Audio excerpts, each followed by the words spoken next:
Carlos, estamos aquí contentos para estar a su inquietud. Bueno, este es un proyecto interesante, ¿no? Ahorita estamos asistiendo a una huelga de los maestros y el tema en el fondo es el tema educativo. ¿Cómo surge este proyecto?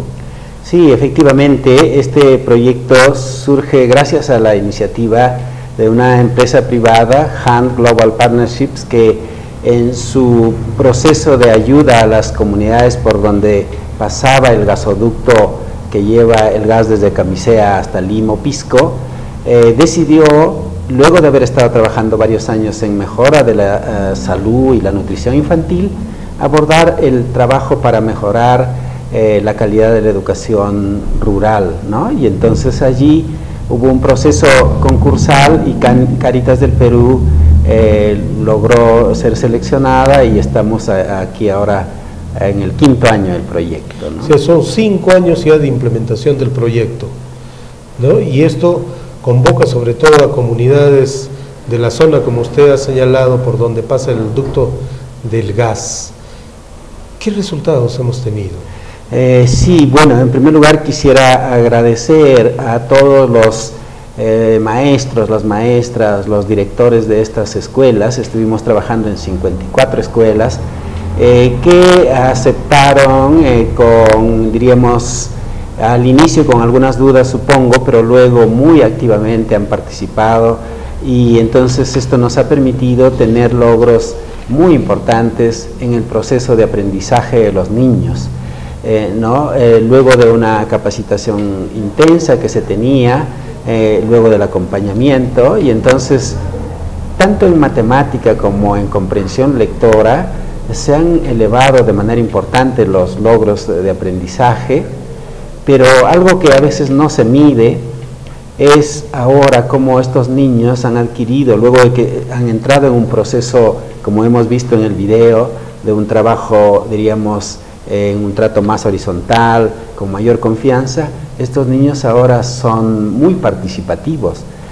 Uno va a las escuelas y ve cómo hace la pregunta la profesora y muchos, la gran mayoría de niños está levantando la mano queriendo preguntar, queriendo responder, digo, ¿ya?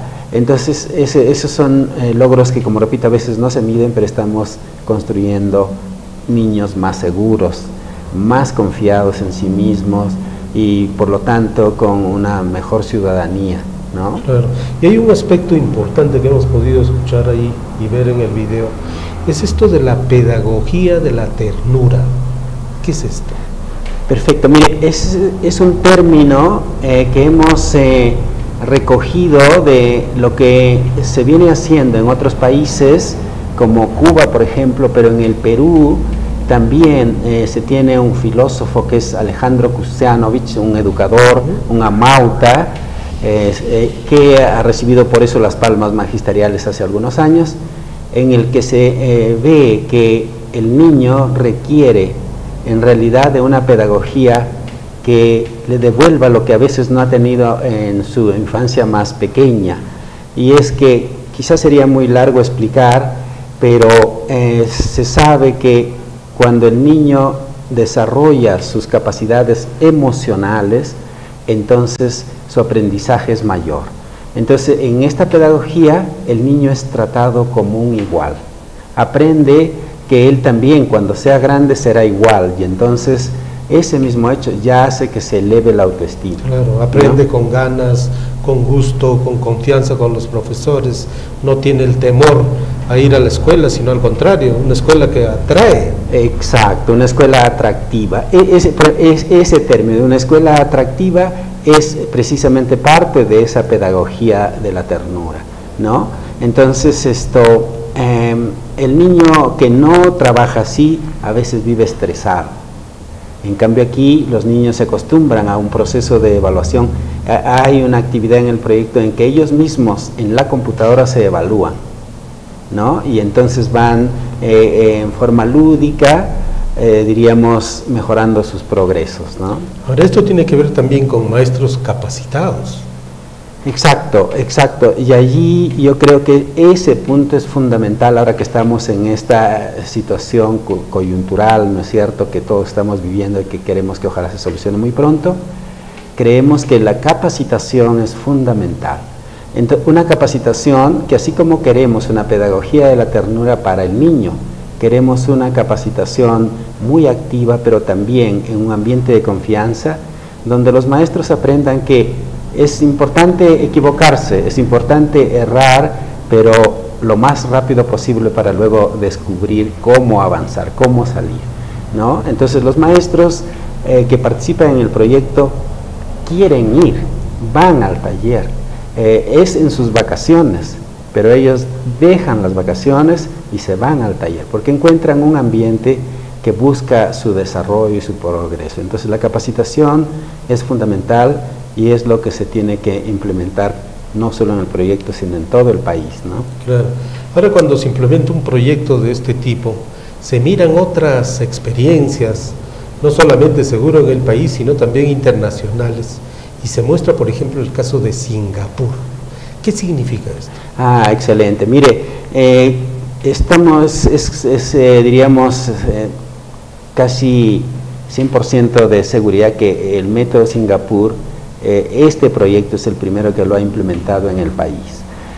Singapur es un país que hace 40 años era tan pobre o más que el Perú actual, más pobre, pero en una decisión como país importante de centrar el desarrollo del país en la educación, entonces modificaron una serie de cosas, y en ese modificar descubrieron, implementaron un método, el método Singapur, que se llama para resolver problemas de matemática, ¿no? Y entonces en las últimas evaluaciones que hay a nivel internacional, Singapur es el que sale en los primeros lugares en matemática.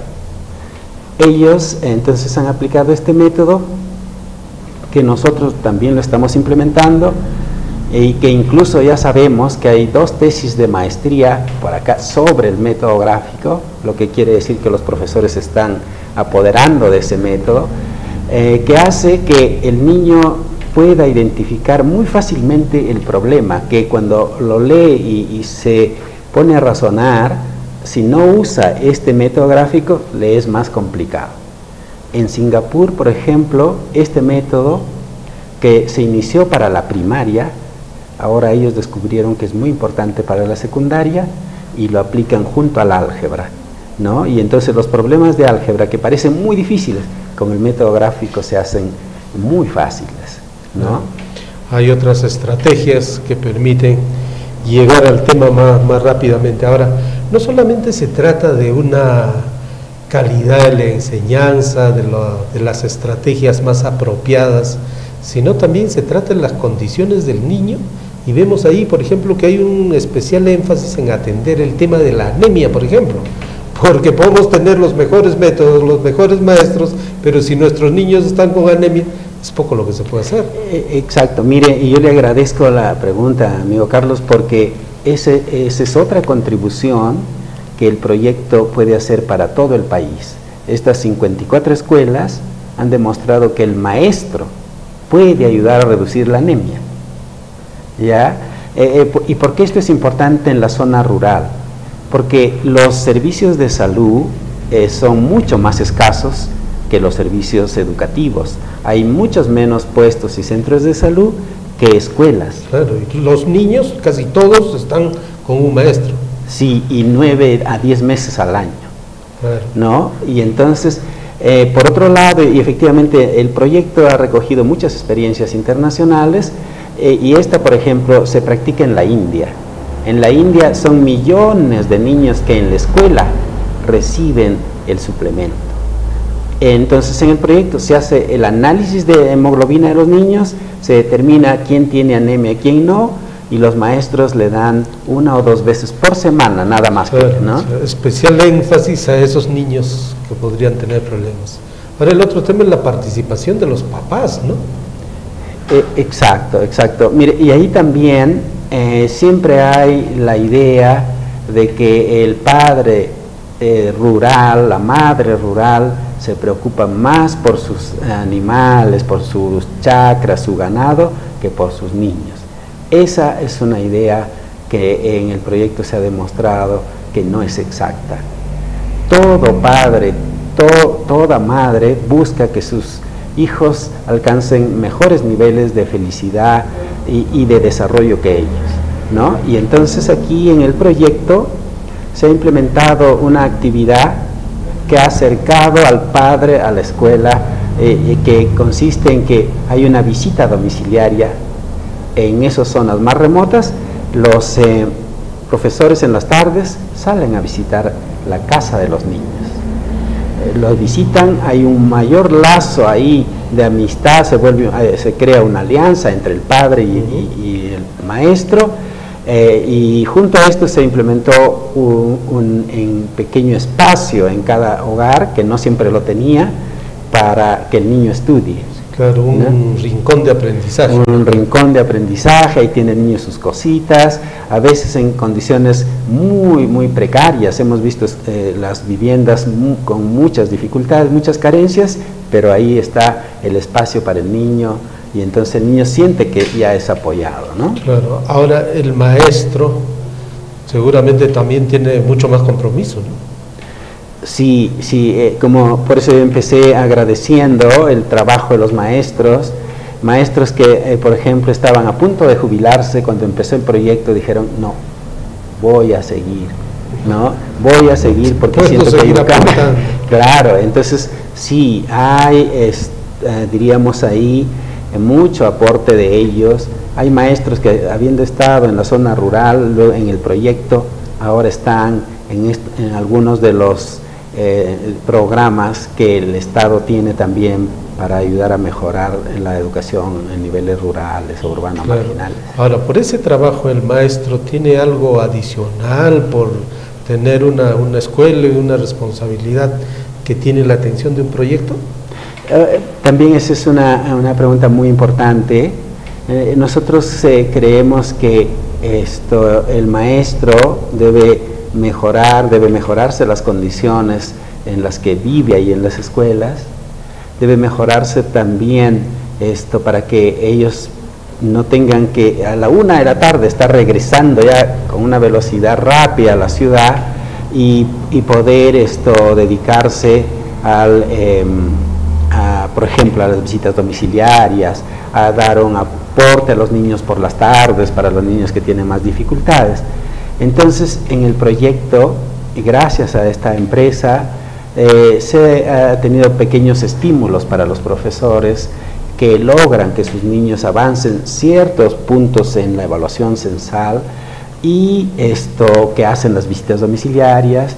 Entonces, es un estímulo muy pequeño, pero que es, diríamos, el reconocimiento que tienen los maestros por estos logros, ¿no? Y ahí quisiera aprovechar para decir que a nivel de todo el país se evalúa a los niños en el 2º grado y también a veces en el 4º grado, pero en el proyecto se toman esas pruebas así estandarizadas a todos los grados. Claro. Y entonces, al iniciar el año, los maestros y los padres tienen ahí una herramienta poderosa para planificar el año. Ya saben cómo están, hasta los mismos niños. Hay escuelas en las que los niños se les muestran los resultados y ¿cómo estamos? ¿Qué vamos a hacer este año para mejorar? ¿No? Y se planifica con todos, ¿no? No solo el maestro, su director, sino también todos los actores que están involucrados en el tema. Ahora también se debe haber encontrado algunas dificultades, ¿no?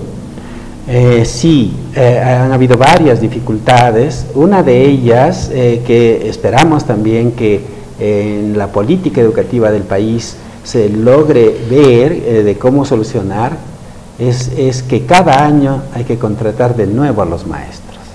Sobre todo los contratados. Sí, los maestros contratados entonces están en la escuela, pero el año siguiente no se sabe dónde estarán. Claro, y en realidad esos maestros debieran mantenerse, ¿no? Debieran mantenerse, es algo que hemos intentado, pero alguna disposición habrá que hace que eso no sea posible.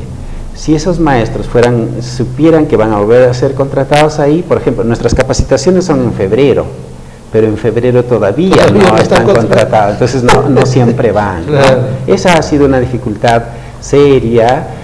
Luego también hemos tenido ahora último dificultades relacionadas al fenómeno de emergencia, ¿no? Que hizo que, por ejemplo, un grupo de las escuelas, especialmente de Huancavelica, no pudiera asistir a la capacitación de julio porque habían corrido el periodo de clases, ¿no?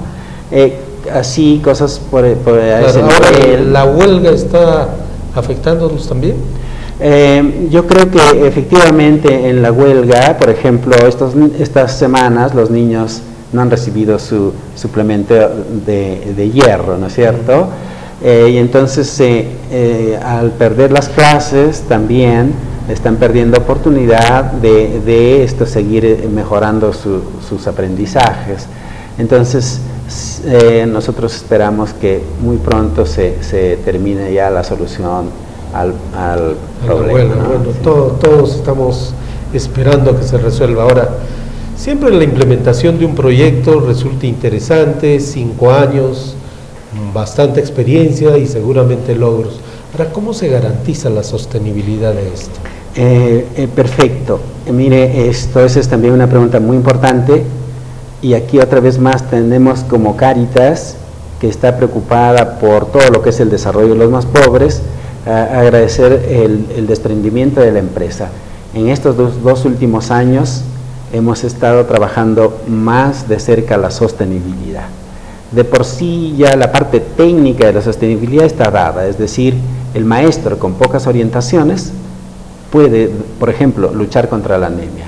Ahí hay un aspecto técnico que garantiza, es muy fácil, 1 o 2 veces por semana, luego al inicio y al final se hacen evaluaciones de hemoglobina, que lo debe hacer el personal de salud. Entonces ahí hay una condición, es fácil, no requiere mucho tiempo, 2 veces por semana, ¿no? Pero lo que nosotros queremos, y agradecemos en este caso al Instituto Pedagógico de Huanta, por ejemplo, queremos transferir estos aprendizajes a las entidades formadoras de maestros. Y entonces, tanto el Pedagógico de Huanta, como también la Facultad de Medicina de la Universidad de San Cristóbal de Huamanga, han visto y han hecho pasantías, los estudiantes han ido a hacer sus prácticas. Entonces lo que queremos es que el estudiante de pedagogía salga preparado para hacer clases en zonas rurales. Eso no se capacita en eso ahora, tiene que salir ahí. Entonces esos aspectos también van a garantizar parte de la sostenibilidad, ¿no es cierto? Es decir, que lo que se aprendió a hacer se siga haciendo. Ahora, las municipalidades, ¿qué compromiso tienen? Excelente, eso también, y ahí queremos agradecer a la Municipalidad Provincial de Huamanga, a las municipalidades distritales también, que ya venían de antes, las municipalidades desde hace mucho tiempo vienen aportando con contratar maestros, algunos ponen, por ejemplo, contratan movilidad para transportar a los niñitos que vienen de tan lejos, una serie de actividades que están realizando, pero en el proyecto han empezado a ver que sí sería posible un trabajo, diríamos, que no solo sea de contratar al maestro, no solo sea de proveer una movilidad, sino también participar en la gestión misma, ¿no? Las escuelas van a mejorar mucho más cuando las municipalidades decidan participar activamente en la gestión, y cuando los directores, los maestros también acepten que eso es parte del desarrollo social local, ¿no? El que la municipalidad logre hacer que su distrito sea un distrito que educa, un distrito educado, un distrito que educa, ¿no? Un distrito que es sano, saludable, productivo y que educa. Eso es muy importante, ¿no? Resulta fundamental. Doctor Morán, muchas gracias por haber venido al programa. Nuevamente, gracias a ustedes más bien. Ojalá que la audiencia pueda seguir apoyando actividades, proyectos como este, y nuevamente, muchas gracias. Bueno, muchas gracias.